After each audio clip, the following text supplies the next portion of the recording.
Here's a question that might sting a little. When was the last time you went an entire day without checking your phone every 15 minutes? Without that little dopamine hit from notifications? Sit with that for a second. 3 months ago, I couldn't either. I was that person refreshing Instagram between traffic lights, scrolling TikTok while my coffee got cold, saying yes to every social event while feeling completely empty inside. We've all been there, spinning our wheels at maximum speed but somehow going nowhere. So I did something extreme. 90 days of monk mode.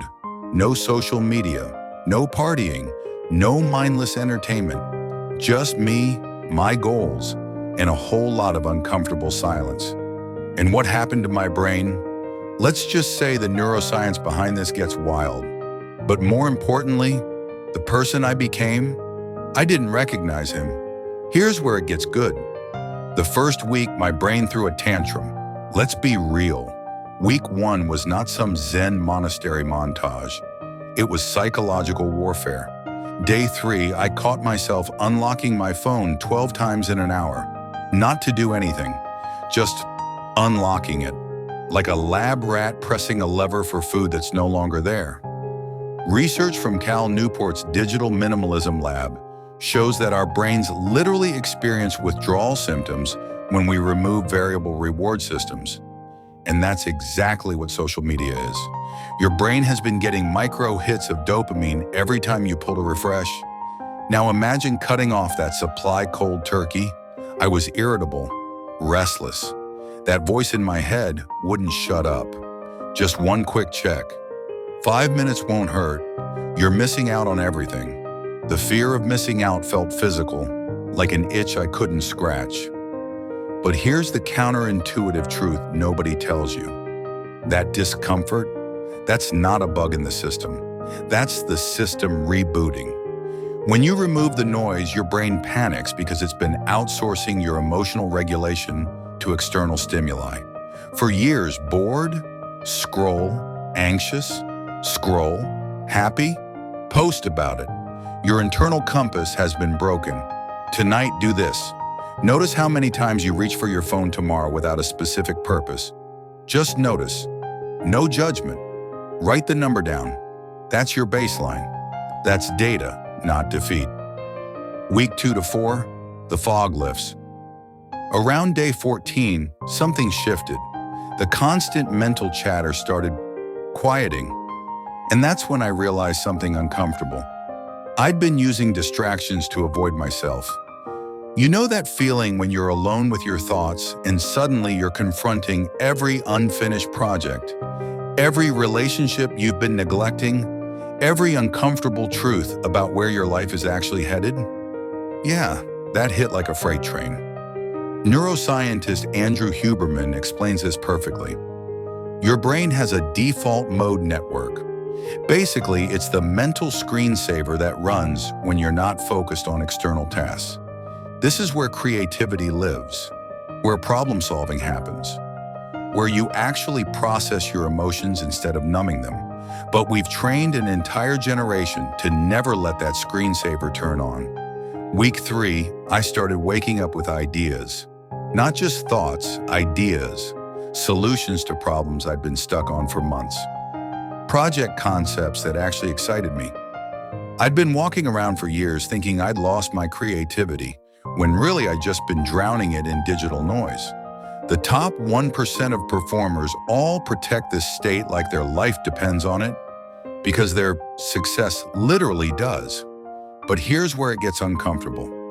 I also started seeing which friendships were real and which were just shared screen time. When you remove the easy hangouts, the let's grab drinks that turns into 6 hours of club noise where you can't actually talk, you discover who's willing to have real conversations. Some people didn't make that cut. That stung. But it also cleared space for something better. In the next 24 hours, do this. Take a 20-minute walk with no phone, no podcast, no music, just you and your thoughts. When your brain tries to escape, it will. Gently bring it back. You're not trying to think profound thoughts. You're just practicing being present with yourself again. Week 5 to 8, the productivity surge, and the dark side. This is where monk mode delivers on the hype, and where it can go sideways if you're not careful. My output exploded. I'm talking finishing projects that had been sitting in my someday folder for 2 years. Reading actual books instead of just buying them. Working out consistently because I wasn't negotiating with myself every morning. When X happens, when you remove the 47 micro decisions about entertainment and social plans, you will discover you actually have 20 to 30 extra hours per week. That's not an exaggeration. Track your screen time right now. Go ahead, I'll wait. The average person spends 3 to 4 hours per day on their phone. That's 21 to 28 hours per week you're trading for what exactly? Watching other people live their lives? I redirected all that energy into my business, launched a new service, doubled my client base, built the body I'd been planning to build for 5 years. But, and this is crucial, around week 6, I started getting obsessive. Everything became about optimization. I was tracking my water intake, my deep work hours, my sleep cycles. I stopped being present even in the present. Here's what they don't tell you about monk mode. You can turn it into another form of escape. Instead of scrolling to avoid your feelings, you're grinding to avoid them. After working with 500 plus clients on behavior change, I've seen this pattern repeatedly. We don't have a discipline problem. We have a self-compassion problem. We replace one addiction with another because we never learned to just be. This week, try this. After every deep work session, take 5 minutes to do absolutely nothing. No productivity podcasts, no optimizing your recovery. Just breathe. Stare out the window. Let your brain idle. That's where the magic actually happens. Week 9 to 12, the person in the mirror. Imagine your future self 6 months from now, strong, clear-eyed, no longer second-guessing every decision. That's not manifestation BS. That's what happens when you consistently choose signal over noise. By day 70, something clicked, but here's the game changer I didn't expect. My relationships got deeper. The people who stayed weren't just comfortable being around me. They felt seen because I was actually present. No phone on the table, no mental tab running in the background planning my next post. We've all been there, physically present but mentally absent. I'd spent years like that. Not anymore. The person looking back at me in the mirror wasn't just more productive. He was calmer, more confident, less reactive. When challenges came up, and they did, life didn't pause for my experiment, I had the mental bandwidth to actually handle them instead of immediately reaching for a distraction. Here's your implementation intention. When you feel stressed or overwhelmed this week, instead of opening social media, place your hand on your chest and take 3 deep breaths. Count them. That's it. You're teaching your brain a new pattern. Discomfort doesn't require immediate escape. What happened after day 90? You might be wondering, did I go back? Did I reinstall everything on day 91 and binge watch cat videos for 12 hours? But I didn't stay in full monk mode either. Here's the honest truth. Absolute restriction isn't sustainable for most people long term, and it's not supposed to be. The point wasn't to become a digital hermit forever. It was to reset my relationship with distraction. Now, I check Instagram twice a week, scheduled. I watch shows I actually want to watch, not whatever autoplays next. I have boundaries that felt impossible 3 months ago. The breakthrough isn't that I eliminated everything bad. It's that I proved to myself I could, that I'm not controlled by algorithms designed by the smartest engineers in Silicon Valley to hack my attention. Your brain is literally wired to seek novelty and avoid discomfort. That's just evolution.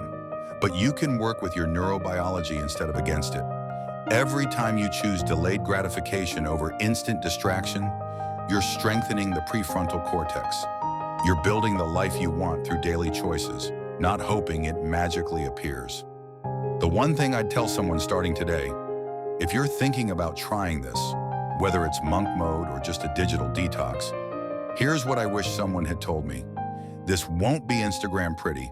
You'll have bad days, you'll slip up, You'll feel FOMO so intensely you'll convince yourself this whole thing is stupid. That's supposed to happen. But even 1% better today compounds into a transformed you in 100 days. That's not motivational fluff. That's literally how exponential growth works. The first attempt is supposed to feel awkward. Week 1 will feel like you're walking around without your security blanket. Good. That means it's working. Don't try to do everything at once. Pick one thing to eliminate for 30 days. Not 90, just 30. Make it specific. No social media scrolling. Checking messages for 10 minutes daily is fine. No Netflix on weeknights.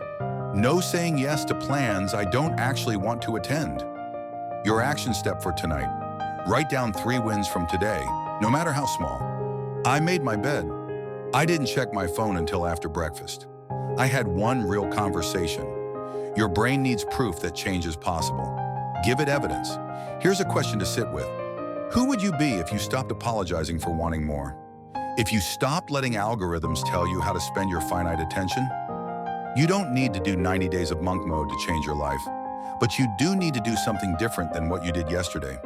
Your brain is waiting for permission to be bored again, to think, to create, to process, to become whoever you're capable of becoming. I gave mine 90 days.